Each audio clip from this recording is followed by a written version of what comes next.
Red lipstick's popularity exploded and grew even faster after the popular swivel stick design was introduced in 1923. Cosmetics became one of the largest industries in the US. But not everyone loved lipstick. Adolf Hitler hated it. He banned it because in his eyes, lipstick made otherwise Aryan women impure, and because it was formulated from animal fat rescued from sewage. So the Allies took advantage of Hitler's disgust and made red lipstick a symbol of feminine power in the war effort. Companies introduced brand new wartime shades like Fighting Red and Victory Red. Montezuma Red, designed by Elizabeth Arden in reference to the U.S. Marine Corps song, became part of the official uniform of the U.S. Marine Corps' Women's Reserve. American factories who employed women during the war were required to keep lipstick stocked in their dressing rooms, allowing women to retain a sense of femininity and continuity in uncertain times. In England, where a variety of consumer goods were rationed, Winston Churchill left lipstick untouched, recognizing that cosmetics were an essential part of maintaining a feeling of normalcy among Britain's women. The Ministry of Supply stated, "Cosmetics are as essential to a woman as a reasonable supply of tobacco is to a man." A little out of date, but you get the point. The Allies won the war, and red lipstick continued its journey through the back half of the 20th century and into the 21st, and continues to be an indispensable part of the cosmetic arsenal.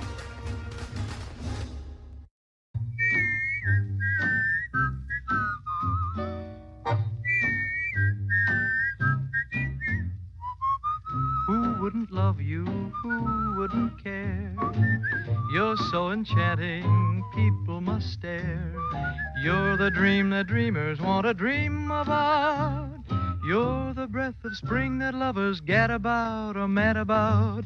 Who wouldn't love you? Who wouldn't buy the west side of heaven if you just winked your eye?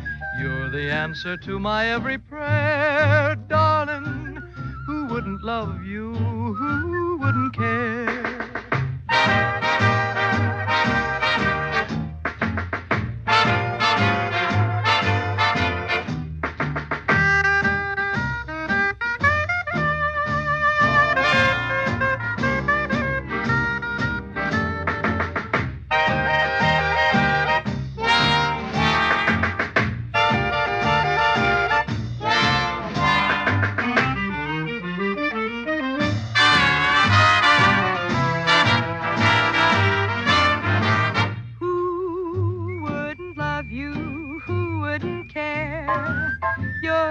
Enchanting, people must stare. You're the dream that dreamers want to dream about. You're the breath of spring that lovers get about or mad about. Who wouldn't love you? Who wouldn't buy the west side of heaven if you winked your eye? You're the answer to my every prayer, my darling. Who wouldn't love you and who wouldn't care?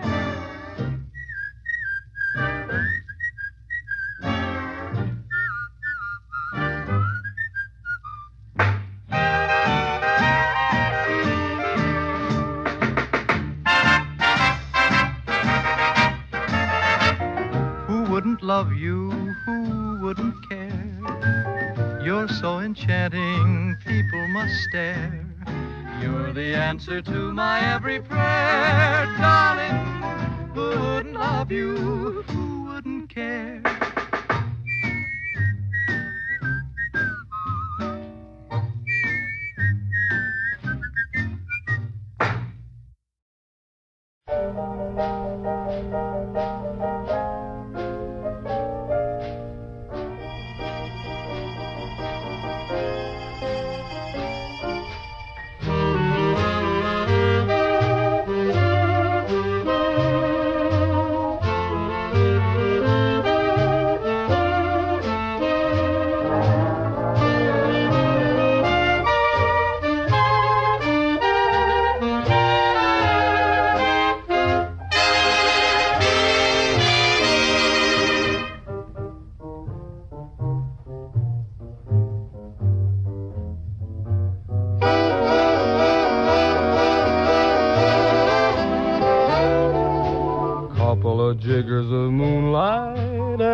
there in the blue of a June night and one guitar.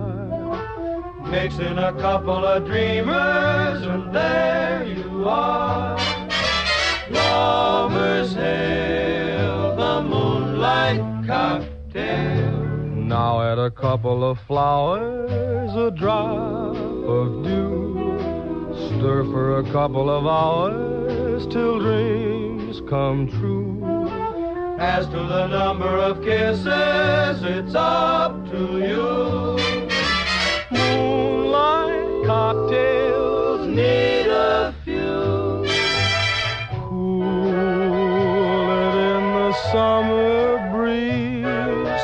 Serve it in the starlight underneath the trees. You'll discover tricks like these are sure to make your moonlight cocktail please.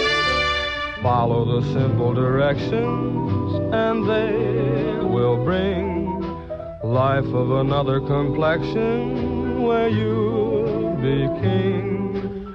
You will awake in the morning and start to sing. Moonlight cocktails are the thing.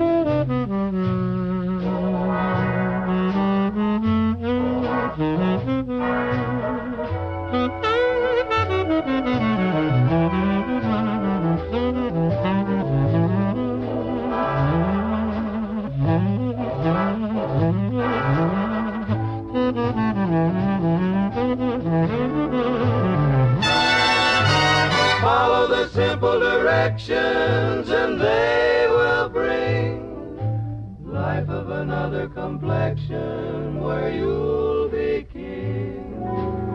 You will awake in the morning and start to sing. Moonlight cocktails are the thing.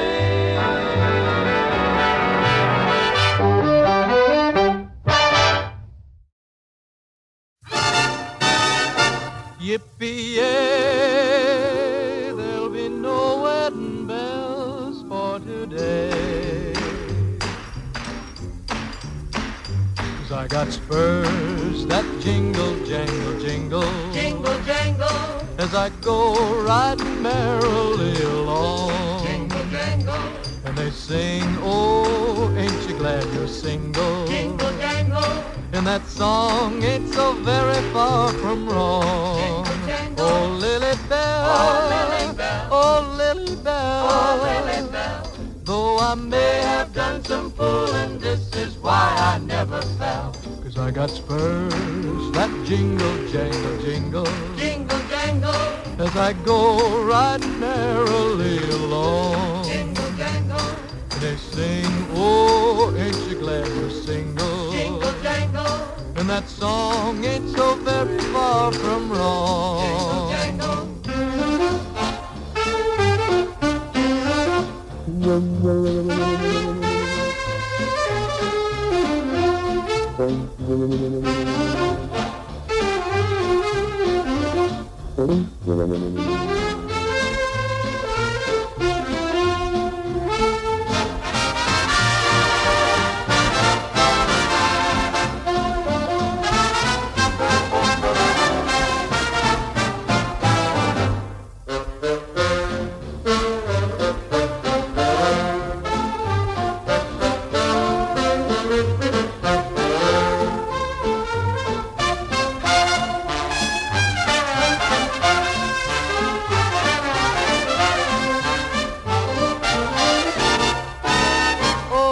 got spurs that jingle, jangle, I got spurs that jingle, as I jangle, go jingle. riding merrily As I along. go riding merrily And they along. sing, oh, ain't you glad And you're they sing, single? oh, ain't you glad And you're that single? song ain't so very far And that from song ain't so wrong. very far from wrong.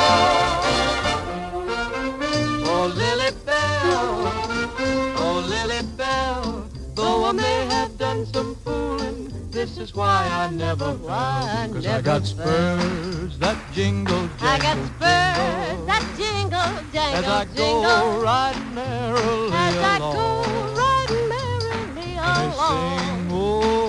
Ain't you glad And they to sing, single? oh, ain't you glad And to that single? song ain't so very far And that from song wrong. ain't Ain't so very far from wrong.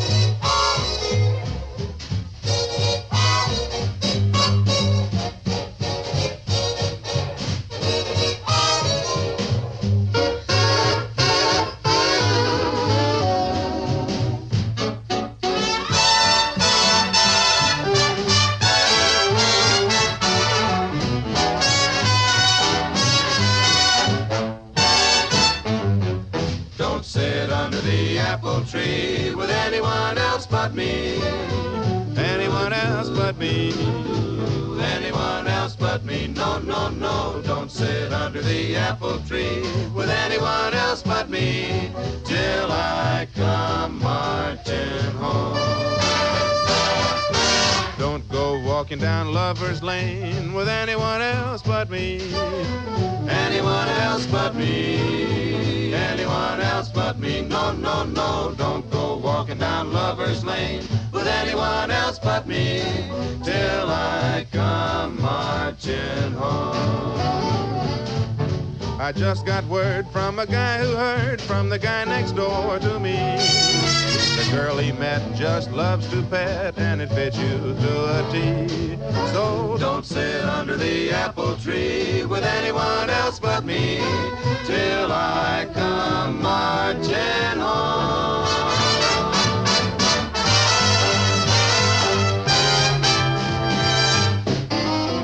Don't give out with those lips of yours to anyone else but me. Anyone else but me. Anyone else but me. No, no, no. Watch the girls on the foreign shores. You'll have to report to me when you come marching home. Don't hold anyone on your knee. You better be true to me. You better be true to me. You better be true to me.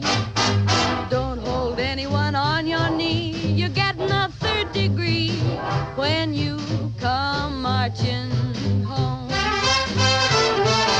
You're on your own where there is no phone, and I can't keep tab on you.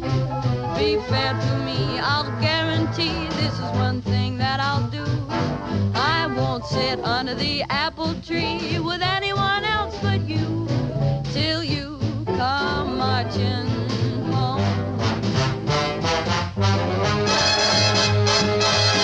Don't sit under the apple tree with anyone else but me. I know the apple tree is reserved for you and me, and I'll be true till you come marching home.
Have you anything to say to me?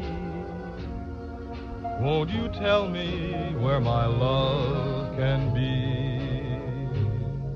Is there a meadow in the mist where someone's waiting to be kissed? Skylark, have you seen a valley green with spring, where my heart can go a-journeying over the shadows and the rain to a blossom-covered lake? And in your lonely flight, haven't you heard the music of the night? Wonderful music, faint as a will-o'-the-wisp, crazy as a lute, sad as a gypsy serenading the moon. Oh, Skylark, I don't know if you can find these things, but my heart is riding on your wings.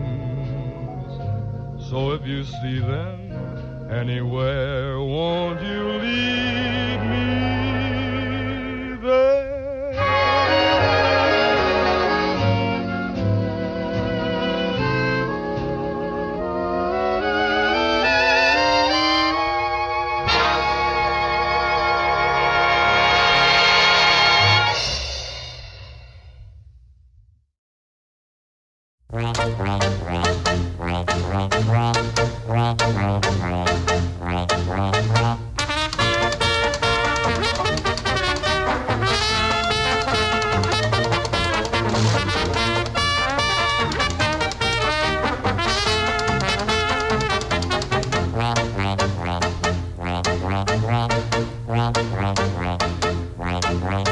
When the Führer says, wie ist der Master Race? Wie heil, heil, right in the Führer's face. Not to love the Führer is a great disgrace. So wie heil, heil, right in the Führer's face.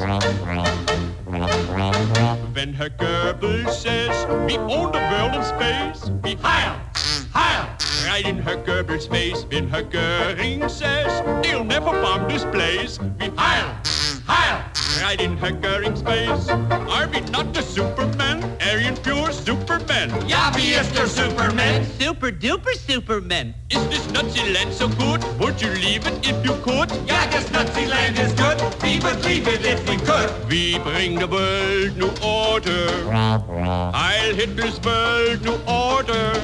Everyone a foreign race will love the Führer's face when we bring to the world disorder.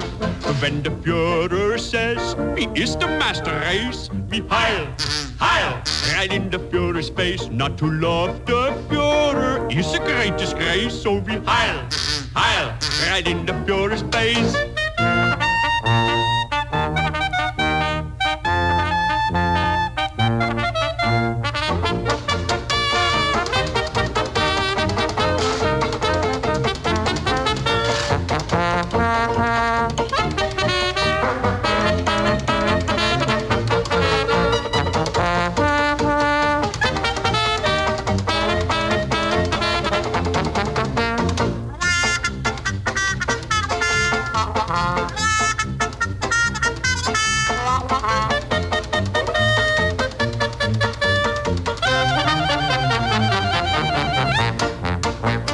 Führer says, wie ist the master race? Wie heil, heil, right in the Führer's face. Not to love the Führer is a great disgrace. So be heil, heil, right in the Führer's face. Hi everybody, I'm Bill Whittle and this is Afterburner. Well, as they slowly made their way across the floor of the Silver Legacy Resort and Casino in Reno, Nevada, they were just two old men, two very, very old men. They moved slowly and People waited patiently behind them with that same look of vague impatience so many of us seem to show old people these days. Nothing rude or pushy really, just sort of a unfocused annoyance at the inconvenience that these two old men were causing to people who had places to go and money to spend. But once they entered the small ballroom, all of that changed. You know, I've seen this kind of reaction before with celebrities. An electric current runs through the room. It's kind of, hey, he's here. No, don't look. That's him right there. And so these two old men made their way, actually they were pushed and helped and carried by friends and relatives, past the ice sculpture of a twin-engine propeller airplane, and then right next to the front tables, right beside the big cake. And these two old men are named Dick Cole and David Thatcher. Staff Sergeant David J. Thatcher was there to help celebrate Colonel Richard Cole's 100th birthday. Now, these two old men had gone on a little adventure together, you see. A little adventure 73 years before, when they were not old men at all, but rather two very young men instead. Dick and Dave and 77 other young men followed a middle-aged guy. Dick Cole didn't so much follow him as stood just a few inches to his right, and that guy was named Jimmy Doolittle, as they flew 16 B-25 Mitchell medium bombers off of the deck of the USS Hornet on the morning of April 18, 1942. It was a little more than 4 months after the raid on Pearl Harbor, and they were a little more than 600 nautical miles away from mainland Japan. Now, with half the usable takeoff distance actually behind them, occupied by the other 15 B-25s that had been hoisted onto the deck of the Hornet since the bombers were far too big to land on a carrier, Jimmy Doolittle and Dick Cole pushed the throttles forward and led the other 78 men, none of whom had ever made a carrier takeoff before, into the air, and where, in groups of twos and fours and then alone right on the deck, each one headed for their target, which was the Imperial Japanese capital of Tokyo. Now, they were 10 hours earlier and 200 statute miles further away than planned. Hornet and her escorts having been spotted by a Japanese trawler, and the strike force's position radioed to the far superior Imperial Japanese Navy. So Doolittle and Hornet skipper Mark Mitchner had a quick huddle and decided to launch immediately. The extremely hazardous, top-secret mission that each one of these young men had volunteered for now became essentially a suicide mission. There was virtually no chance that these planes, launched this much further from their intended target, would be able to make their landing sites in China. But Jimmy Doolittle and Dick Cole and David Thatcher and the 77 others did not come all that way to turn around and go home. You know, I've heard anecdotally that backup crew members, those who were spared the suicide mission, actually offered incredible cash bribes to their buddies in order to get onto the planes that now certainly would have to ditch in the South China Sea. You know, the Japanese word kamikaze actually means divine wind. It was a reference to storms that had twice dispersed Mongol invasions of Japan by Kublai Khan in the late 1200s. But there was a kamikaze, a divine wind, blowing on that April 18th as well, although, as it turned out, not for the doomed Japanese, not this time. An unexpected tailwind of about 30 miles per hour had, over 5 hours, given almost all of the aircraft just enough of a push for them to either ditch or bail out, not in the sea, but rather over the Chinese mainland, where, helped by Chinese civilians who would later pay a terrible price at the hands of the furious Japanese, most of the flyers were smuggled to safety and eventually returned home. One crew of 5 flyers landed in the Soviet Union, which had a non-aggression treaty with Japan at the time, and it took them about a year of internment before they came home. But 2 crews, Hallmarks and Pharaohs, fared much worse. 2 young men, Staff Sergeant William J. Dieter and Sergeant Donald E. Fitzmaurice, never got a chance to become old men. They drowned after ditching in the sea. The other 8 were captured by the Japanese. Now, of these, Lieutenant Dean Hallmark, pilot, Lieutenant William Farrow, pilot, and Corporal Harold Spatz, a gunner, were tried by the same Imperial Japanese that had murdered more than 2,500 other young men on a peaceful December morning in Hawaii a few months before. The Japanese then took Dean, Bill, and Harry to Public Cemetery No. 1 and executed them by firing squad. The others remained prisoners of the Japanese, held under a starvation diet that eventually killed Robert J. Meader. The remaining raiders were liberated by American troops in August of 1945. Many of them joined their fellow heroes and had a chance to become old men. Now, the oldest at the time of the raid, Jimmy Doolittle himself, feared that he was going to be court-martialed since he'd lost every single aircraft in his command. Instead, he was promoted 2 grades to Brigadier General and was awarded the Congressional Medal of Honor. He died in 1996 at the age of 93. Now, virtually all historians agree that the Doolittle raid, while an enormous morale boost for a battered and defeated America and a shock to the undefeated and many believed invincible Imperial Japanese Army and Navy, did no real physical damage to Japan, that the actual damage done by the raid was minor and quickly repaired. I disagree. I believe that history shows that the Doolittle raid broke the back of the Japanese fleet and won the war in the Pacific in about 10 minutes. Now that all happened at Midway, of course. A mere 2 months later, when U.S. dive and torpedo bombers from 3 American carriers mortally wounded 3 Japanese flat tops in 6 minutes, and a 4th one by the end of the day. That was, without question, the turning point in the war for the Pacific. But the entire Japanese thrust toward Midway Island and the desperate gamble to destroy the American fleet came as a direct result of the shock and especially the shame of having the Emperor's capital bombed by 80 Americans who took off on what seemed to be a suicide mission a few months before. And there, in a room at the Silver Legacy in Reno, Nevada, sat David Thatcher and Richard Cole, who had just seen his 100th birthday. Only 2 old men left now at what will certainly have been the last reunion of the Doolittle Raiders. And I was there. I got to shake both of their hands and thank them for what they did for me 17 years before I was born. It's not fair to say that these 2 old men and their fellow flyers were ignored by the America that they'd helped to save. They'd been honored and banqueted for most of their lives at the reunions, of which this was their last. But it is fair to say that not 1 in 100 young people, or really anybody out on the floor of that casino that day, have the slightest idea of who these 2 old men are and what they did. Because if they had been taught these things as I'd been taught them, then they too would have pressed forward to shake their hands and have their pictures taken with the kind of people worthy of this immortal kind of celebrity. You know, in a world of perpetual self-aggrandizement and 15 minutes of fame, the 24-karat nature of these men was revealed in the fire assay that they endured. When I thanked David Thatcher for everything he did for our country, he just winked at me and said, "Hey, it wasn't my fault. Blame the old man." It's never about them, of course, these golden members of the golden generation of men and women who saved the world entire. And if you know one of them and have anything you'd like to say to them, you should say it soon. You probably should say it now.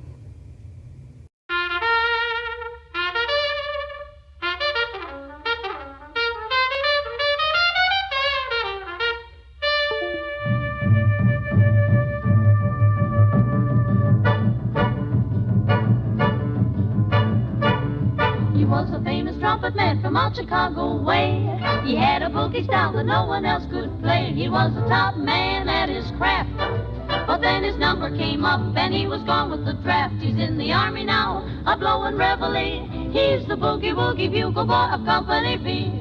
They made him blow a bugle for his Uncle Sam. It really brought him down because he couldn't jam. The captain seemed to understand, because the next day the cap went out and drafted a band, and now the company jumps when he plays reveille. He's the boogie-woogie bugle boy of Company B.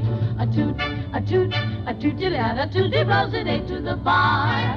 In boogie rhythm, he can't blow a note unless a bass and guitar is playing with him. He makes a company jump when he plays reveille. He's the boogie-woogie bugle boy of Company B. He was a boogie-woogie bugle boy of Company B. Plays boogie-woogie bugle, he was busy as a bzz bean. And when he plays, he makes the company jump 8 to the bar. He's a boogie-woogie bugle boy of Company B. Do-do-do-do-da-da, do-da-da, do-do, he blows it 8 to the bar. He can't blow a note if the bass and guitar isn't with him. And the company jumps when he plays reveille. He's a boogie-woogie bugle boy of Company B.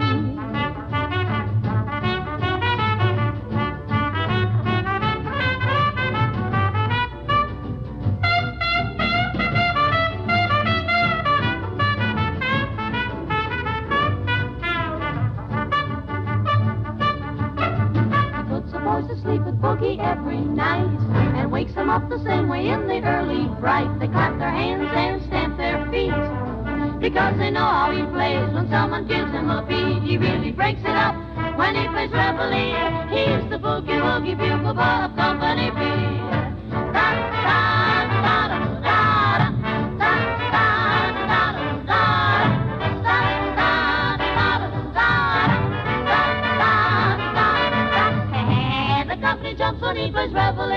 He's the boogie-woogie bugle boy of Company B.